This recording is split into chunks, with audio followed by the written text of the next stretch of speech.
familia, que el Eterno los bendiga a todos. Damos gracias al Eterno por esta preciosa oportunidad que el Padre nos regala de estar en este precioso tiempo de Shabbat. Damos gracias al Padre porque nos dejó llegar a este espacio sagrado. Oramos y damos inicio a la enseñanza de esta noche. Amén. Oramos. Baruch atah Adonai, Eloheinu melech haolam, Asher Bahar Banu Mikol Hamim Benatan Ganu Etorato, Baruch atah Adonai Divrei Torah. Bendito eres tú, Adonai, Elohim nuestro, soberano del universo, que nos has escogido entre todas las naciones y nos has entregado su Torah. Bendito eres tú, Adonai, dador de la Torah. Padre, te damos honra, gloria y alabanza a ti, Padre amado. Gracias por permitirnos llegar a este tiempo maravilloso, a este tiempo, Padre amado, de Shabbat. Gracias por cada hermano y hermana, a todos aquellos, Padre, que han de conectarse, aquellos que escucharán la enseñanza, Padre amado. Posteriormente, te pedimos que tu palabra corra y sea glorificada, que tu palabra exhorte, consuele, edifique, que tu palabra halle cabida en nuestros corazones y que tu palabra, eterno Rey, produzca en nosotros, en nuestras vidas, fruto en abundancia. Te damos honra, gloria y alabanza, Padre. Desde casa de Israel oramos, Señor amado, por Israel, por tu nación, por tu pueblo escogido. Te pedimos, Padre Celestial, que seas tú bendiciéndolo de una manera especial y poderosa, desde el primer ministro Netanyahu, Padre, y todo su gabinete de gobierno. Asimismo, oramos, Señor amado, por la fuerza de defensa de Israel, para que seas tú fortaleciéndoles, dándoles vigor, Padre amado, la emuná, la fe suficiente, Padre. De igual manera, por aquellos que aún se encuentran en cautiverio, secuestrados, Padre amado, te pedimos que seas tú liberando, Padre, sus vidas, eterno Rey, que seas tú fortaleciéndolos, Padre, para que tengan ese ánimo, Padre, y la esperanza de volver a casa, Padre. En el nombre y por los méritos del Adón Yeshua HaMashiach. Amén y amén. Bien, familia, damos gloria al Padre. Eh, estamos, tenemos la presentación de la... Ay, déjame un momentico. Me dice si lo logran ver. Ahí estamos, ¿verdad? Ok. La Parashá Korah. Esa es la Parashá que nos corresponde a estudiar esta semana. Amén. La Parashá Korah es la Parashá número 37, 38. ¿Ok? Entonces, déjame acomodarme aquí con esto. Bien. Esta Parashá Korah en el libro de Bamidbar, libro de Números, se llama, su nombre hebreo es Bamidbar, que significa en el desierto. Eso es lo que significa este libro, libro de Bamidbar, que lo conocemos como el libro de Números, que del capítulo 16, versículo 1, hasta el capítulo 18, versículo 32. Ahí tuvimos las que son las 7 aliyot, la lectura de esta semana. Amén. Bien, siempre tratamos de utilizar lo que es la metodología de estudio del Moré Rico Cortés. Amén. Desde su contexto, en todos sus contextos. Amén. Y el contexto del templo. El nombre de la Parashá Korah proviene del líder rebelde que le conocemos como Coré, cuyo nombre significa calvo o hueco, que es lo que significa la palabra Korah. En su contexto, simboliza la rebelión y la división dentro del pueblo de Israel, desafiando la autoridad divina de Moisés y Aarón. Espiritualmente, Korah representa el peligro de la arrogancia y la ambición desmedida, enseñando a los creyentes la importancia de la humildad, la unidad y el respeto por el liderazgo divinamente ordenado. La parashá destaca las consecuencias de la rebelión y reafirma la necesidad de adherirse a la voluntad divina. Se relata la rebelión de Coré, Datán, Abirán y 250 líderes israelitas contra Moisés y Aarón, cuestionando su liderazgo. Elohim interviene y la tierra traga a los rebeldes mientras un fuego consume a los 250 hombres. Moisés ordena hacer una cubierta para el altar con los incensarios de los rebeldes. La vara de Aarón florece y confirmando así su sacerdocio. Amén. Esto es una visión panorámica de lo que es el contenido de esta parashá Koraj. Amén. La primera liyá en el libro de Números, capítulo 16, del 1 al 13. Amén. El tema central en esta primera liyá es la rebelión de Korah, Datán, Abirán y On contra la autoridad de Moshe y Aarón. Números capítulo 16, verso 1 dice, y se rebeló Korah, hijo de Yitzhar, hijo de Kehat, hijo de Leví, con Datán y Abirán, hijos de Eliab y On, hijo de Pelé, hijos de Rubén. Entonces vemos que aquí un grupo de levitas, entre los cuales estaba Korah, amén, que es de la tribu de Leví, de la descendencia de los coatitas de Coat, junto con rebeldes de Rubén. Korah no había sido nombrado jefe de los queatitas, sino Elisafán, un primo más joven. El abuelo de Korah, de Coré, fue Kehat o Coat. Amén. Según Éxodo, lo vemos ver en Éxodo capítulo 6, versículo 18 al 22. El padre de Korah fue Yizar, el hermano de Uziel. Uziel fue el padre de Elzafán o Elisafán. El padre de Korah fue mayor que el padre de Elisafat. Uziel fue el hermano menor. Su hijo fue elegido para ser Nasí, o jefe o príncipe del clan de los coatitas. Amén. Entonces, ya partiendo de allí, el celo, la envidia, entró en Korah. Amén. Aquí es un diagrama de lo que es la descendencia de Leví. Amén. Para que ustedes más o menos tengan una idea de cómo se distribuye esta descendencia de Leví. Amén. Y vemos que Leví, que es el padre de la tribu de Leví, ¿ok? Tuvo como hijo a Kehat. Amén. En las Biblias al español lo tradujeron como Coat. Y Coat fue el padre de Amram. Amram es el padre de Moisés y Aarón. También Coat fue el padre de Yizar, que es el padre de Coraj, Nefeg y Sinri. Quiere decir que Coraj eran primos con Moisés y Aarón. Amén. Era un primo Pero como recordemos que solamente la familia de Aarón fue la que el Eterno escogió para el sacerdocio. Los demás descendientes de Leví eran los ayudantes de los sacerdotes que eran de la línea de Aarón. ¿Ok? Entonces ya vemos por ahí, hermano, lo que es el celo que nació en el corazón de este hombre. ¿Qué sienten los hermanos mayores y los primos mayores cuando el más pequeño es nombrado para ser su jefe?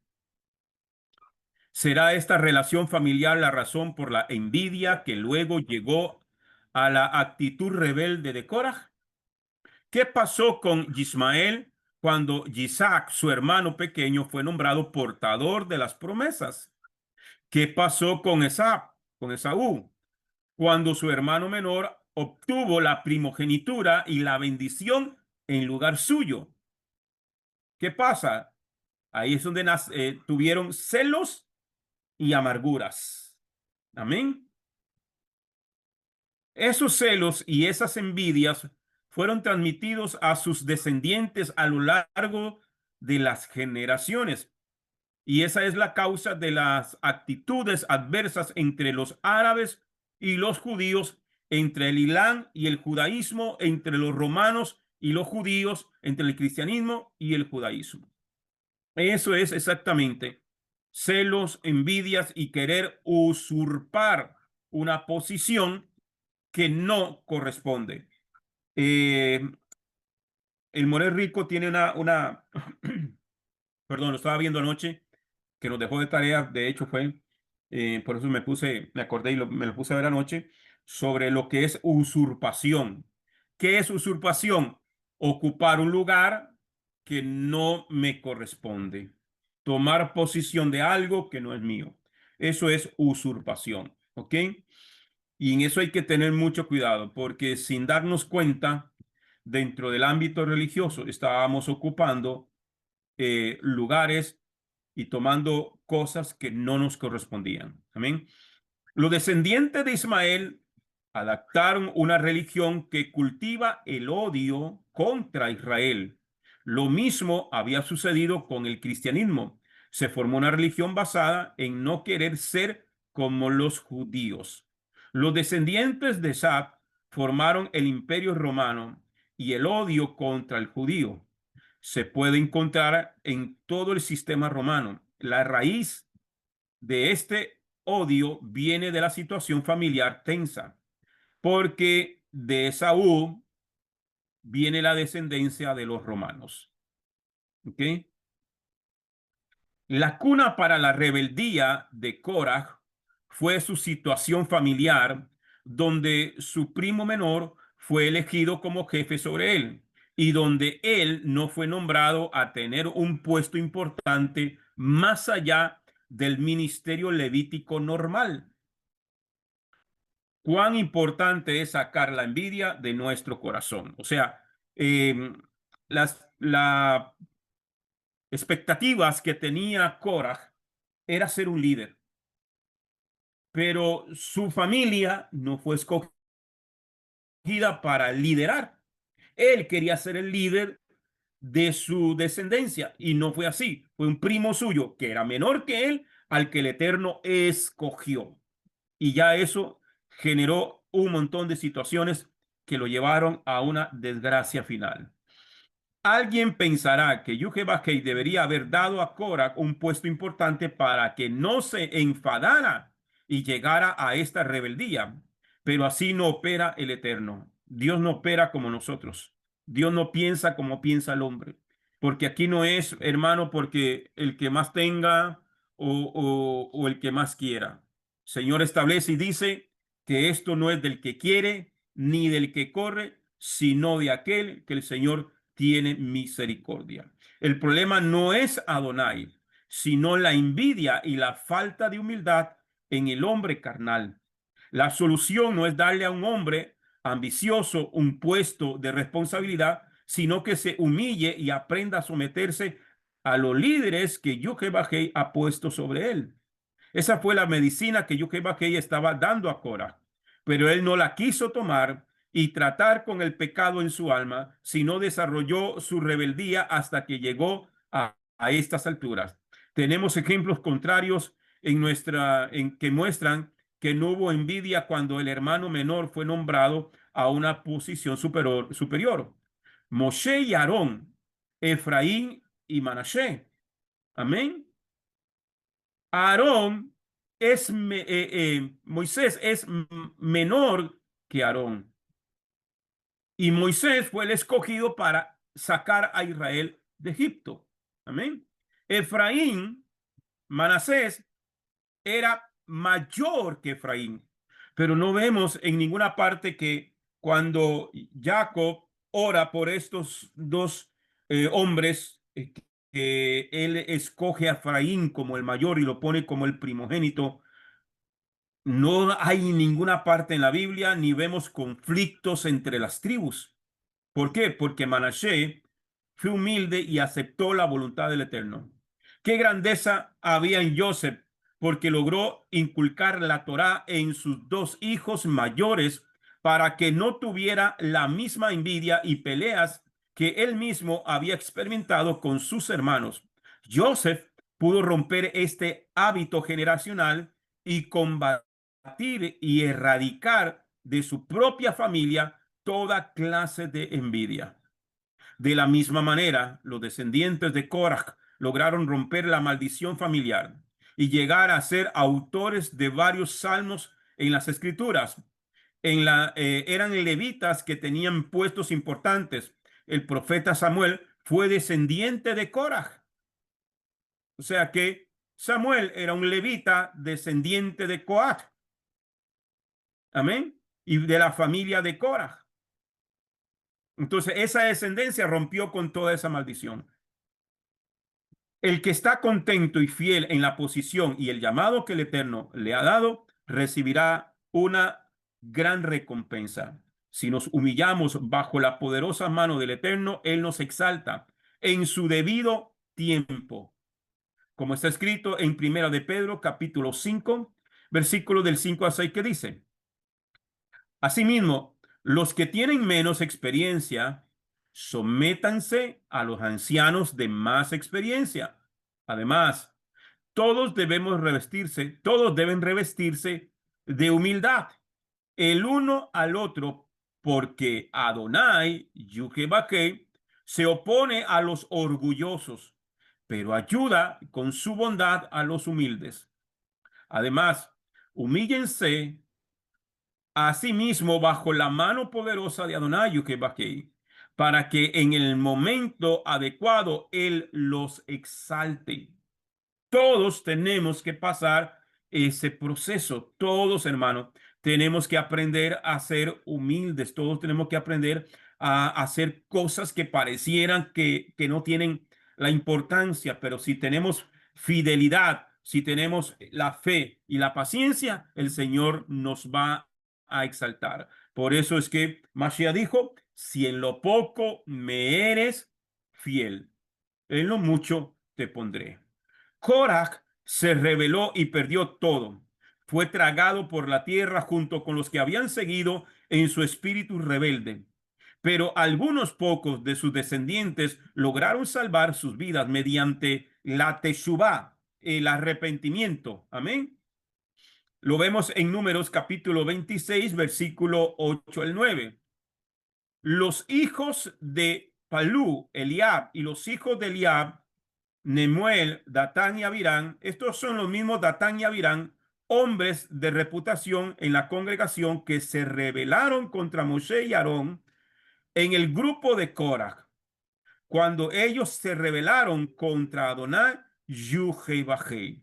El padre de Datán fue Eliab, hijo de Palú, de la tribu de Rubén. Rubén había sido desplazado como primogénito en cuanto a la herencia de la primogenitura y la promesa mesiánica. Amén. Eso ya lo hemos estudiado hasta la saciedad. Amén. Y que la primogenitura que le correspondía a Rubén le fue quitada porque él se rebeló contra su padre y mancilló el honor de su padre acostándose con una de las concubinas de su padre. Entonces no le otorgaron el derecho de primogenitura, y los derechos de primogenitura que le correspondían a Rubén fueron divididos entre Judá y Efraín. Amén. Entre los hijos de José, Efraín y Manasés. Ahí se distribuyó el derecho de primogenitura.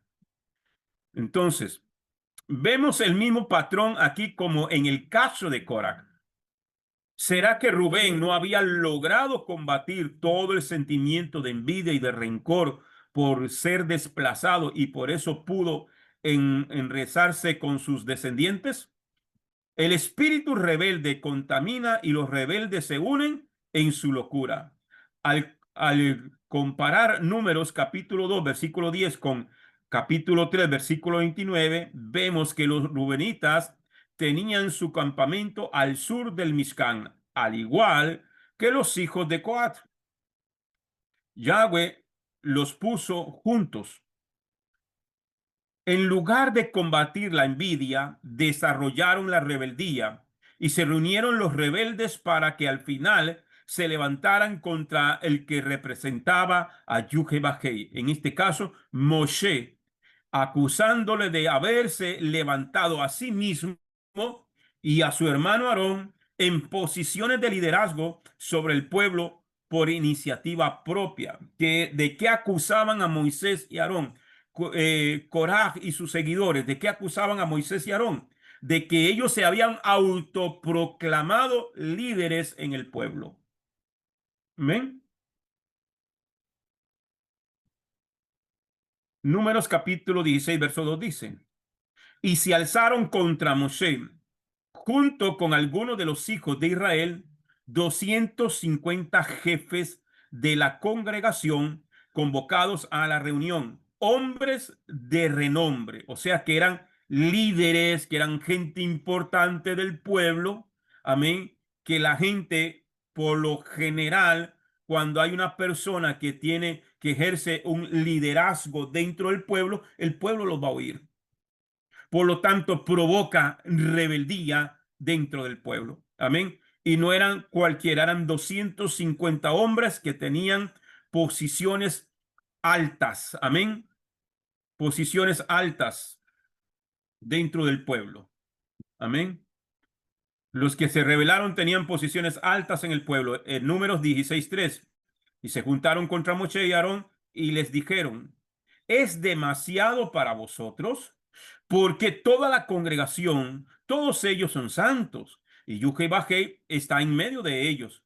¿Por qué entonces os levantáis por encima de la asamblea de Yuhei Bajei? Ellos cuestionaban que ellos fueran los líderes, porque así es el envidioso, porque al envidioso, si le das el lugar que ellos creen merecer, están contentos. Pero cuando se pone a otra persona en esa posición que ellos creen que les pertenece por derecho, entonces se vienen y se rebelan y provocan, hermano, toda tipo de anarquía dentro del pueblo. Dijeron a Moshe y Aarón: es mucho para vosotros. Tenéis una posición, o sea, demasiado alta. Este puesto es demasiado para usted. Eso es lo que estaban diciendo. Os levantáis por encima de la asamblea. Vais en contra de las reglas democráticas, que es algo que se establece, hermano, en muchas congregaciones hasta el día de hoy. En muchas congregaciones se ponen líderes a voto, por dedo, por votaciones, y eso no funciona así, porque esto no es una democracia, esto es una teocracia. Porque cuando se establecen, yo he estado y he sido miembro de ese tipo de congregaciones, donde el pastor que está lo quieren sacar y entonces se hace una votación para ver a quién se pone de pastor. Si hay alguien en un puesto de liderazgo, se vota para ver quién va a ocupar ese puesto de liderazgo. Entonces ya no hay oración, entonces ya no hay clamor a Dios, entonces ya no se escucha la voz del Eterno para que sea el Eterno el que escoja y ponga al que tiene que poner allí. Entonces, esto no es una democracia, esto es una teocracia. Pensaban que Moisés estaba dando privilegios a sus familiares y allegados. Ellos dudaron del origen divino de lo que estaba haciendo Moisés. Mateo 24:45 dice: ¿quién entonces es un siervo fiel y prudente a quien su amo puso a cargo de su familia para que les dé alimento a su debido tiempo? Este texto nos enseña que Yuhebakei es el que pone líderes sobre otros. No es lo mismo levantarse a sí mismo como ser levantado por Yuhebakei. Moshe no había escogido la posición que tenía por encima del pueblo. De hecho, Moisés ni la quería. Cuando el Eterno llama a Moshe, Moshe no quería esa posición. Cuando le habló en la zarza, ¿qué le dijo Moisés? Señor, yo no sé hablar. Algunos malinterpretan que Moisés era tartamudo, pero realmente no era así. Simplemente él no se sentía en las condiciones para liderar. Además que él traía un trasfondo, ¿verdad? De que él había matado a un egipcio y había tenido todo un problema, que había sido echado tuvo que huir porque lo iban a matar. Bueno, entonces él rechaza, él no quiere ese liderazgo, pero Dios lo establece. Es más, el Señor hasta se enoja con él porque Moisés no quiere.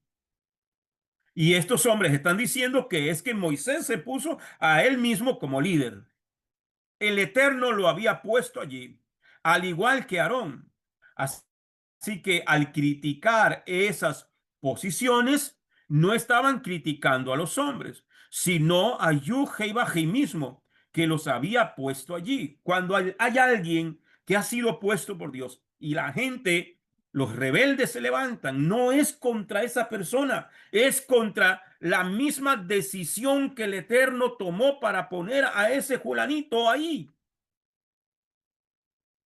Número 16:4 dice, cuando Moshe escuchó esto, cayó sobre su rostro. ¿Cuál fue la reacción de Moshe?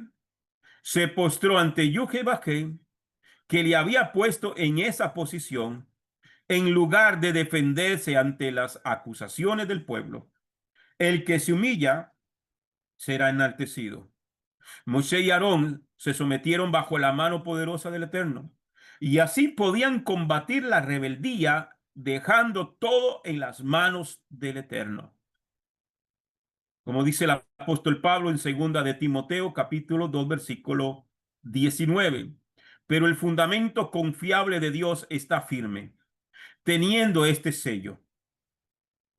Conoce Yud-Heh-Vah-Heh a los que son suyos y apártese de iniquidad todo aquel que invoca el nombre de Yud-Heh-Vah-Heh. El Señor conoce los que son suyos.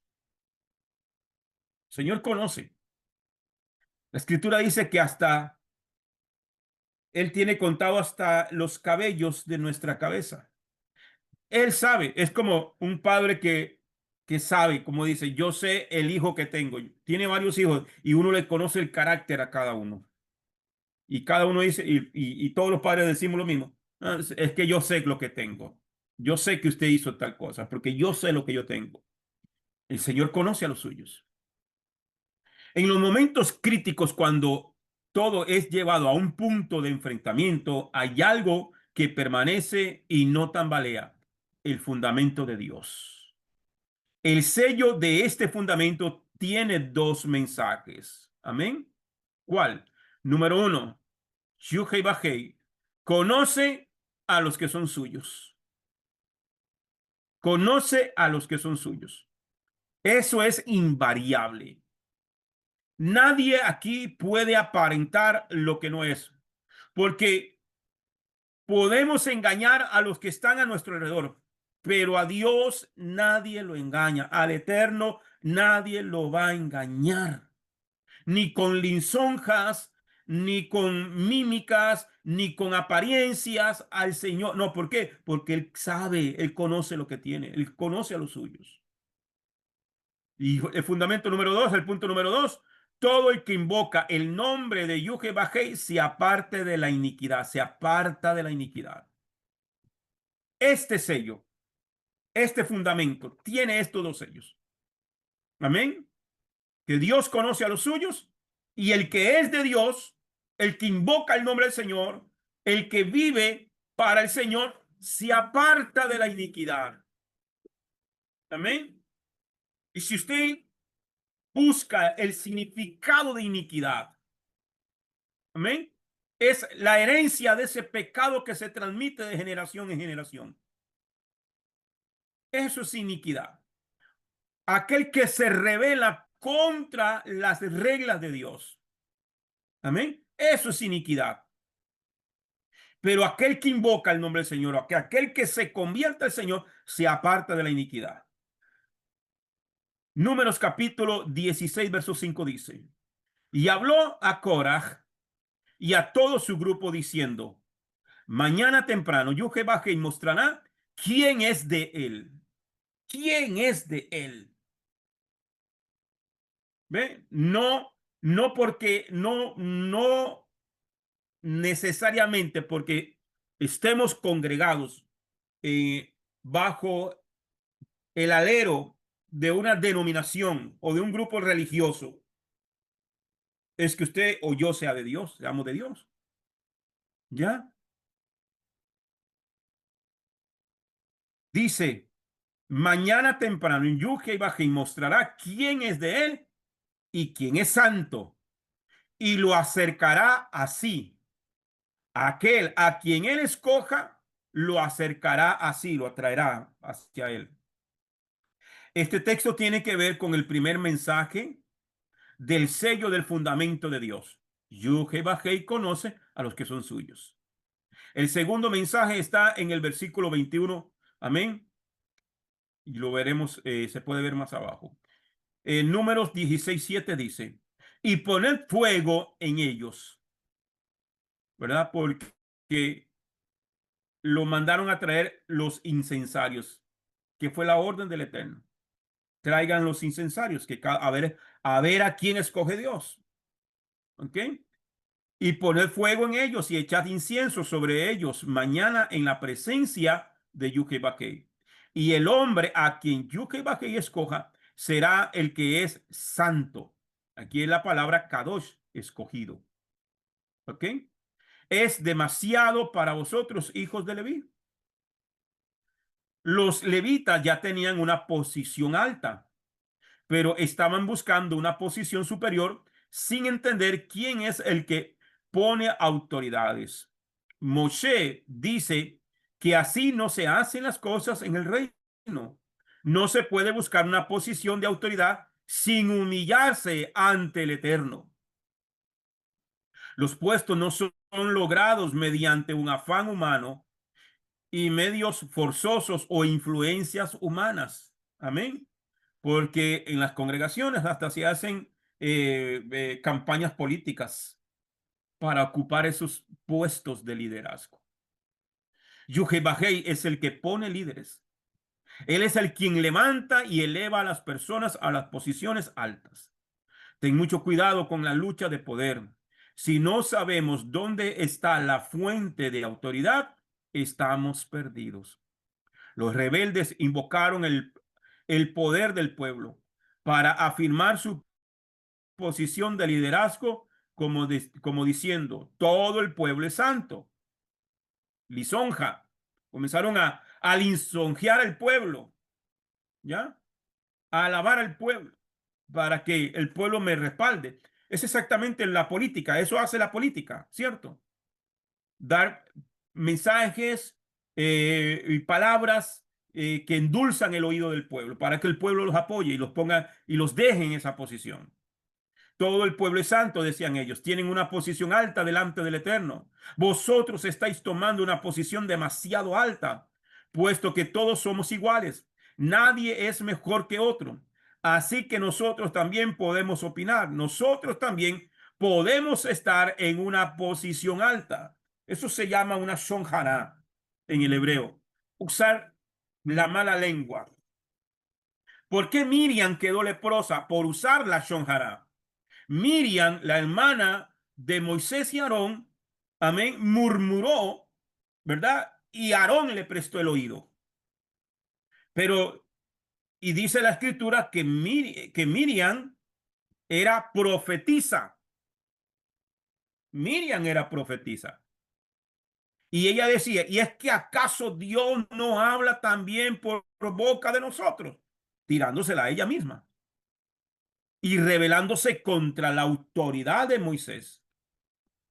¿Y qué pasó? Le cayó el sará o la lepra. Amén. La lepra viene por usar la shonjara. Algunos comentaristas opinan que fueron los primogénitos de la tribu de Rubén que se levantaron junto con Cora. Los primogénitos habían sido reemplazados por los levitas en su función de sacerdocio. Sin embargo, no podían exigir una posición que Yud-Heh-Vah-Heh les había quitado. No entendían la esencia de la autoridad. La autoridad no viene del pueblo, sino de Adonai, el juez supremo, que es la autoridad máxima. En el plan, en el plan del Eterno, los sacerdotes iban a ser los primogénitos de las 12 tribus de Israel. Pero como ellos pecaron, como el pueblo pecó con el becerro de oro, entonces el Señor dijo, ya no voy a escoger a los primogénitos para el sacerdocio, voy a escoger en lugar de ellos a la tribu de Leví. Amén. Y entonces los levitas ocuparon el lugar de los primogénitos. Y por ahí vino a resultar toda esta rebelión. En 1 Timoteo 3 del 1 al 7 dice, palabra fiel es esta. Si algún hombre está procurando ser anciano de la asamblea, líder de la asamblea, desea una obra excelente. Un anciano de la asamblea tiene que ser impecable. ¿Cómo que tiene que ser un líder? Otra versión creo que dice obispo, creo que es que dice, amén, que es como un supervisor de la obra, ¿ok? Un anciano de la asamblea tiene que ser impecable, intachable, ¿verdad? Tiene que ser fiel a su esposa, con dominio propio, sobrio, ordenado, hospitalario y un maestro, ¿verdad? Por eso es que el apóstol Pablo dice, en el consejo que le da a Timoteo, le dice que use bien la palabra, que no tenga de qué avergonzarse.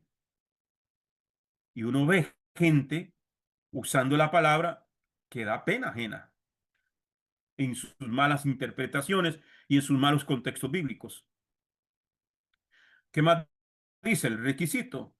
No debe beber con exceso o meterse en peleas, ¿verdad?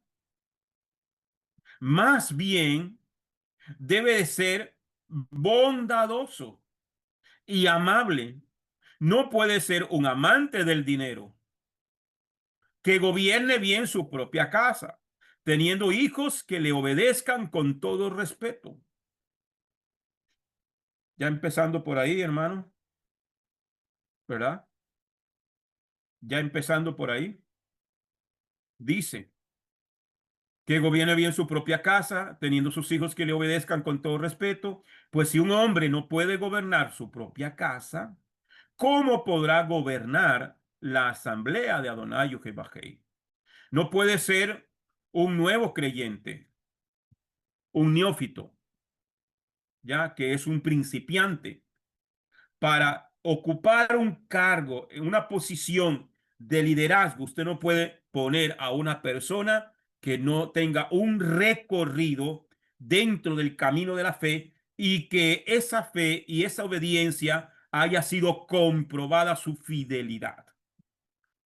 Pero ¿qué hacen en muchas congregaciones? Le dan puestos, hermano, al que ofrenda más, al que diezma más. Fueron los amenes, los aleluyas, los gloria a Dios. Sigo. Dice, no puede ser un nuevo creyente para que no se exalte a sí mismo y caiga en el juicio de Hasatán. Además, tiene que tener buena estima de los de afuera. ¿Qué es buena estima de los de afuera? Su testimonio para con la gente de afuera, para con la gente del mundo.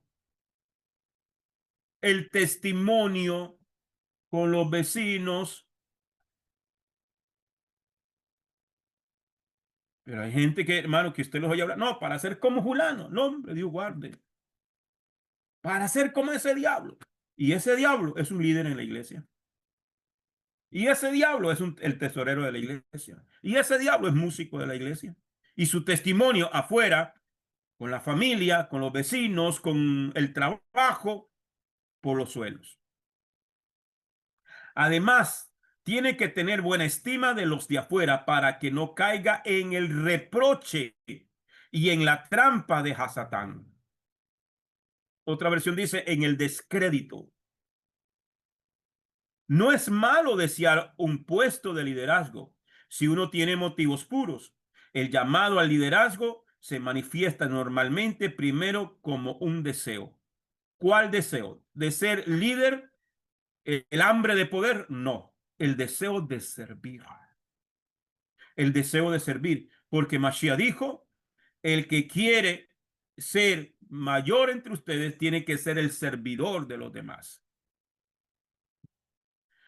Lo que se requiere de un líder es que esté sujeto al Eterno, número uno, obedeciendo sus mandamientos, teniendo un carácter aprobado.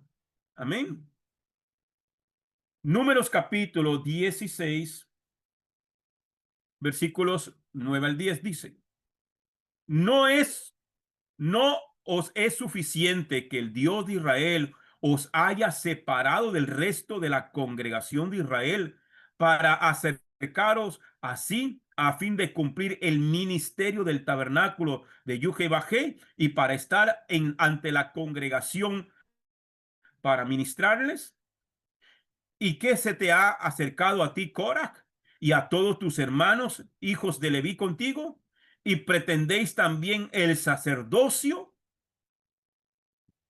¿Qué estaba diciendo el Señor? El Señor estableció que solamente Aarón y su descendencia, de la descendencia de Aarón, era donde iban a salir los sacerdotes. Los demás de la tribu de Leví iban a ser los ayudantes de los sacerdotes.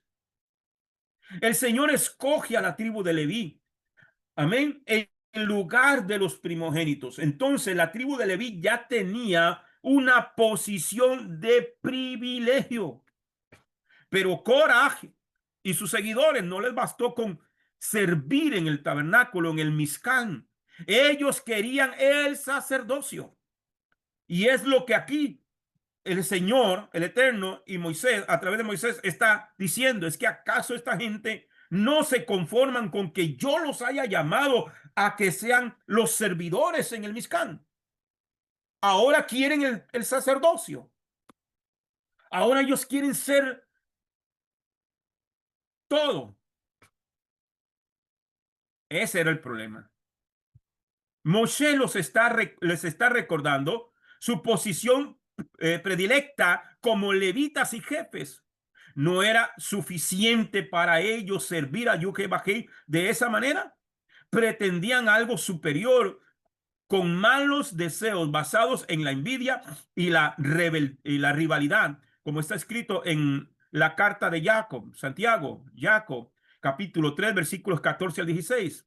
Dice, pero si guardan en sus corazones celos amargos, ambición egoísta, no se jacten y ataquen la verdad con mentiras. Esta sabiduría no es la que viene de lo alto, por el contrario, es mundana, apartada del Ruach, es diabólica, porque donde hay celos y ambición egoísta, allí habrá falta de armonía y todo tipo de prácticas abominables. Hermano, y bueno, a uno le ha tocado ver tanta cosa, donde, donde vemos que, donde vemos que eh, la gente por celos, por envidia, por de todo, hermano, se forman unos zafarranchos dentro de las congregaciones. Y lo peor del caso es que la gente del mundo los está viendo. Y eso termina por simplemente el querer quítate tú para ponerme yo. Números 16:11 dice, por tanto, tú y toda su compañía os habéis juntado contra Yuhebajé. Pues en cuanto a Aarón, ¿quién es él para que protestéis contra él? El que se rebela contra las autoridades se está rebelando contra Yuhebajé, que puso esas autoridades. No hay autoridad que no haya sido puesta por él. Según Romanos capítulo 13, versículos del 1 al 6 dice, todos, ah, segundo que que dice aquí.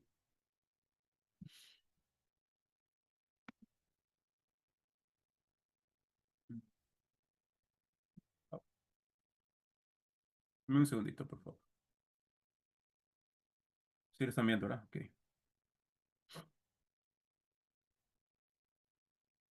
Es que se me borró. Ok, listo. Déjeme ubicarme nuevo. Su nombre, gloria. Dice,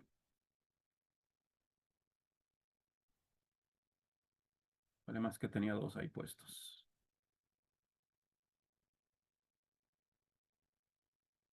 Ok, ya lo vimos.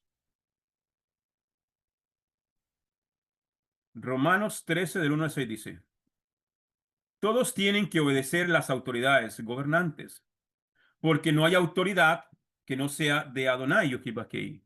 Y las autoridades existentes han sido puestas por Yochibakei Adonai.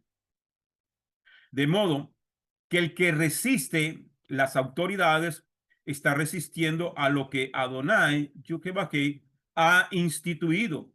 Y los que resisten traerán juicio sobre sí mismos, porque los gobernantes no son para atemorizar a los que tienen buena conducta, sino para los que la tienen mala.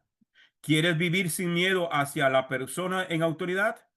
Entonces, sencillamente, haz lo que es bueno y tendrás su aprobación, porque él es un siervo de Adonai Jehová y está allí para tu beneficio. Pero si haces lo que es malo, teme, porque no es por nada que él te tiene, porque él tiene el poder de la espada, porque él es siervo de Adonai que bajé. Allí está como vengador para castigar a los que hacen mal.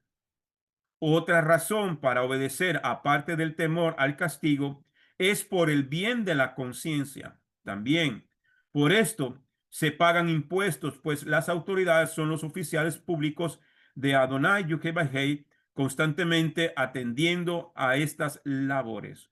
Entonces, las autoridades son puestas por Dios.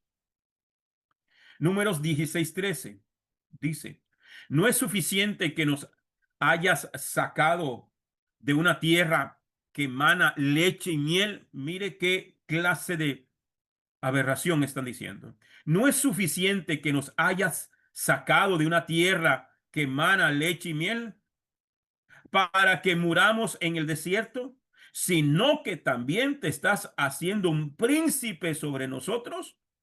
Aquí vemos que hay rebeldía abierta contra la autoridad delegada. Moisés tenía el derecho de gobernar sobre ellos, no por su propia voluntad, sino para cumplir un llamado del Eterno. Pero están diciendo, mire estos rebeldes, en Egipto, ¿qué tenían ellos en Egipto? Nada. Lo único que tenían era derecho a comer para seguir trabajando en la esclavitud. Eso es todo. Pero están diciendo que Moisés lo saca de Egipto, la tierra que fluye leche y miel. Cuando el Señor no llama a Egipto la tierra que fluye leche y miel, sino que el Eterno llama a la tierra prometida, la tierra que fluye leche y miel. El rebelde siempre va a ir en contra de lo que el Eterno ha establecido. Amén. Contexto cultural y tribal. Korach representa a los levitas no sacerdotales. Representa al clan de los coatitas de Kehat, que estaban cerca del culto, pero no en el sacerdocio. Datán y Abirán provienen de Rubén, la tribu primogénita que pudo haber sentido desplazamiento en la jerarquía. Representa a los primogénitos, aquellos que debieron haber sido los que ocuparan el lugar de sacerdotes, pero por haber pecado contra el Eterno fueron desplazados y eso generó envidia, amargura. La rebelión une ambición religiosa, coraje y resentimiento político, Rubén. Esas dos cosas cuando se mezclan es una bomba. Tipología mesiánica. Así como Korach se rebeló contra el liderazgo divinamente ordenado, el Mesías Yeshua también enfrentó oposición de líderes religiosos que buscaban autoridad por ambición personal. El que Dios escoge es figura de la elección divina, soberana. Solo Dios legitima el sacerdocio. Amén. Como lo podemos encontrar en Hebreos capítulo 5, versículos 4 al 6. Aplicación espiritual. Advertencia contra el orgullo espiritual. Servir en el reino requiere humildad y aceptación del rol asignado. Amén. Para servir a Dios hay que tener humildad y acepto la posición que Él me está dando y ser fiel en ese rol, en esa función, en esa función. Yo les he comentado que yo, cuando yo vine y yo quería servir al Señor y yo quería subirme al altar, porque para mí, el que le denominamos, se le denomina el altar en el sistema religioso, y yo quería estar ahí, porque para mí ahí era la parte importante. Y yo quería servirle al Señor. Y yo, eh, maquinando en mi mente, yo dije, la única manera de yo subir al altar es ayudarle a las hermanas a limpiar el templo y me van a mandar a mí a limpiar el altar en imaginación, ¿verdad? Y entonces le pedí permiso al pastor un día y le dije que si yo podía venir a ayudar a limpiar el templo. Me dice, claro que sí, hermano, véngase. Y me puse de acuerdo con una hermana que era mal encarada. Nunca la vi sonreír. Yo era un jovencito. Y recuerdo que ese día llegué a limpiar el templo. Me pusieron, cuando eso en el templo se utilizaban unas bancas grandísimas, pesadas, apilarlas, acomodarlas allá. Y bueno, y después de eso, cuando ya acomodé todo, digo, ahora sí me van a mandar al altar. Y le digo, hermana, ya terminé. Me dice, ah, bueno, venga. Y me dio un balde, un hisopo, unos guantes y me mandó para los servicios. Ahí comenzó el ministerio.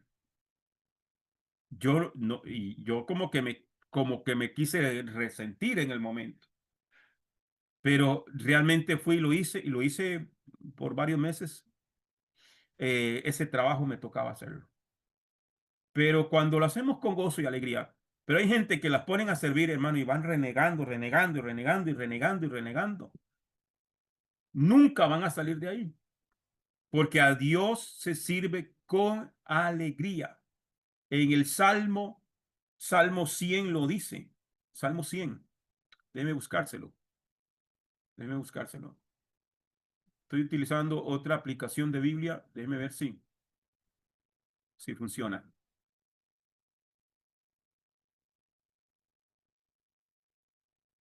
El Salmo 100. Voy a buscar otra versión porque este es Nuevo Testamento nada más. Salmo capítulo 100. ¿Cómo se sirve a Dios?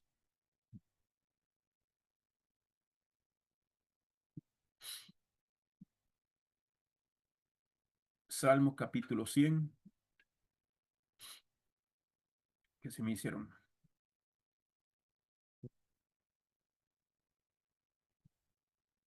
Aquí está, Salmo 100. Salmo capítulo 100, los 5 versículos que tiene. Vamos a leerlo. Amén.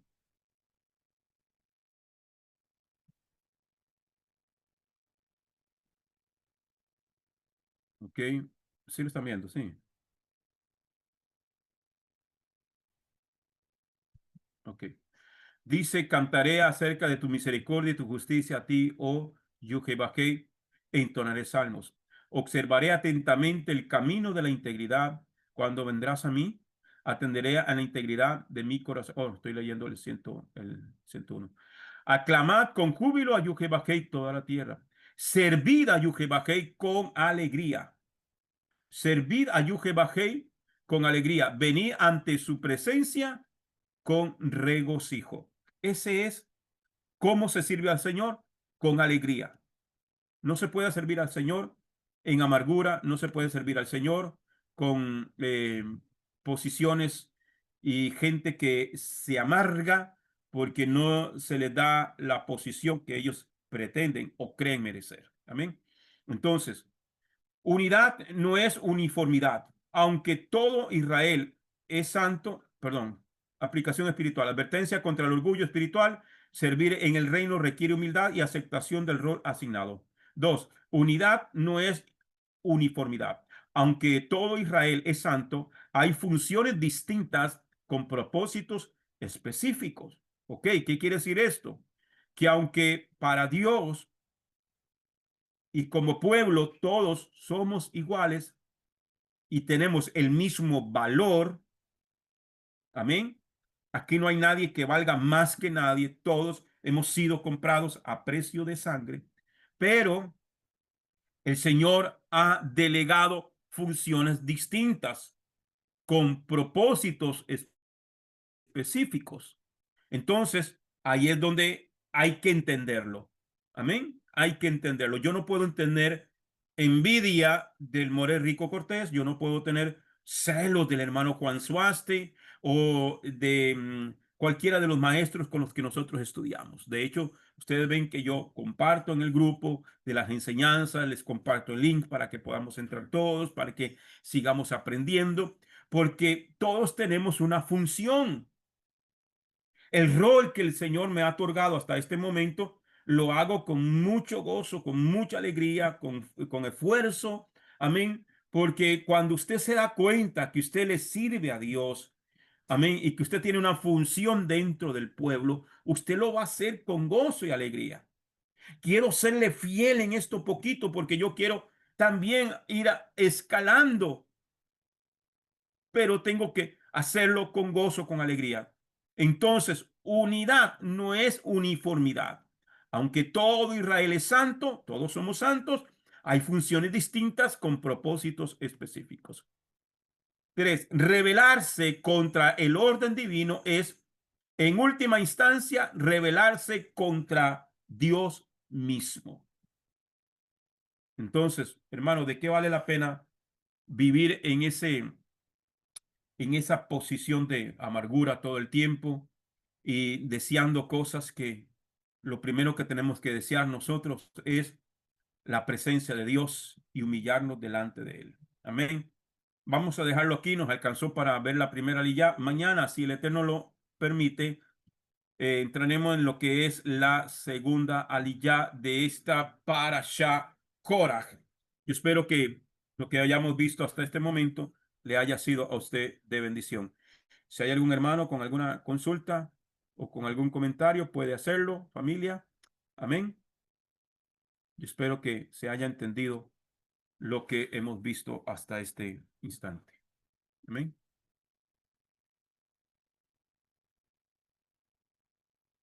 Todo clarito. Todo clarito, mi paz. Muchas gracias.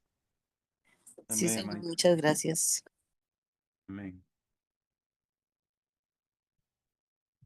Bien, amados. Entonces vamos Roy, a orar mañana. Sí. ¿Quién me Roy, habló? Sí. María, Ah, hermana no, María, dime. para hacer una acotación que cuando Sí. estaba leyendo, cuando estaba usted diciendo todo lo de que hablaba Cora, o sea, debo de ver mi corazón cuando hablo, porque no voy a mí no me gusta generalizar, debo hablar desde mí, ¿verdad? Sí. Sí. Cómo a través de las palabras uno puede ver el ego de la envidia y la rebeldía Sí. por todo lo que él decía, él estaba hablando de él mismo y hacía, ¿cómo le explico? O sea, decía que era toda la asamblea la que decía eso y era él. Ujú. Por eso hay que ver las palabras a través de las palabras. Correcto. Correcto. Muchas veces sí, se involucra o se escudan detrás de la gente para manifestar lo que hay realmente en el corazón de la persona. Sí. Entonces, antes de hablar, debo de ver qué hay en mi corazón. Hay que examinarse uno mismo, ¿ya? Sí. Tenemos que mirar hacia adentro, examinarnos. Exactamente, hermanita María. Gracias, hermana, por la Gracias, aportación. gracias, Pastor Roy. Amén, amén. Bien, amados. Espero que mañana, si el Eterno lo permite, 5:30 de la tarde, nos estaremos encontrando nuevamente para dar conclusión al tema de esta hermosa parashá. Amén. Así que vamos a orar y damos gracias al Padre por todos y cada uno de ustedes que nos pudieron acompañar en esta noche. Oramos. Baruch atah Adonai, Eloheinu melech haolam, asher natan lanu et torato Torah emet, vehayeh olam natav betochenu. Baruch atah Adonai, Divrei Torah. Bendito eres tú, Adonai, Elohim nuestro, soberano del universo, que nos has entregado su Torah, una Torah de verdad, y que ha implantado en nuestro interior la vida eterna. Bendito eres tú, Adonai, dador de la Torah. Gracias, Padre amado, que esta noche, Señor, y lo que resta de este Shabbat sea una noche y un día sumamente bendecido. Te damos honra, gloria, Padre, y permítenos mañana podernos encontrar nuevamente para seguir escudriñando las sagradas escrituras. Gracias, Padre, en el nombre de tu Hijo amado Jesús HaMashiach. Amén y amén. Feliz noche, familia, que el Eterno los bendiga a todos. Shalom. Shalom, Venga, shalom, comunidad. gracias. Shalom, shalom. Shalom a todos. Legal. Todo. Amén.